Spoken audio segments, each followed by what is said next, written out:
Hi, I'm Lee, and this is my video post for closing a group.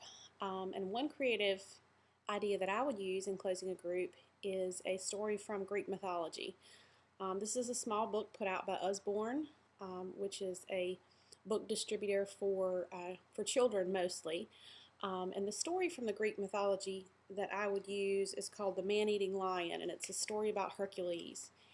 And assuming that I had conducted a group on psychoeducational group on maybe problem solving skills, um, this this story would be a great illustration of the work we had done in our group. In this story, Hercules is given a direction from the king to kill a man-eating lion that had been terrorizing the people in his kingdom. So Hercules goes and tries to kill the lion in multiple ways and is unsuccessful. And finally, he finds a way. The lion's hide is impenetrable, so he can't pierce it with a spear. So through a series of trial and error, he finds a way to slay the lion, and then he takes the hide of the lion and wears it, which provides him protection from then on. The hide of the lion protects him from anyone that would hurt him. So I find this would be a neat closing to a group if we had worked on problem-solving skills.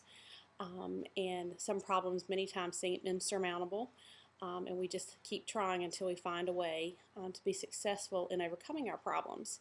And that success is a protection that we carry forth and we're able to use at later times in our life from the lessons that we've learned. We're protected from from the problems with the problem-solving skills that we have acquired. So I just think this would be a neat closing to remind people of the work that they've done in the group, the progress they've made, the success they've found, and how they can carry that forward from there. A special concern that group members might have at the time of closing, I thought would be fear of not being able to find supportive relationships in other settings. And one way that I would handle this would be the pat on the back technique suggested in the book, where each group member traces an outline of their hand, and then the other group members write positive, encouraging comments, closing comments on the outline of the hand.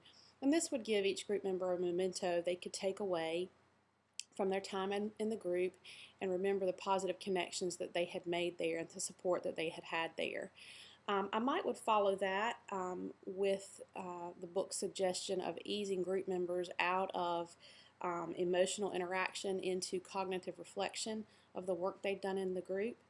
I think an interesting way to do that would be to form dyads and then discuss in the pairs, number one, what was most helpful for you about the group, what did you learn from the group, and then finally, what are you taking with you that will be helpful in other experiences from the group.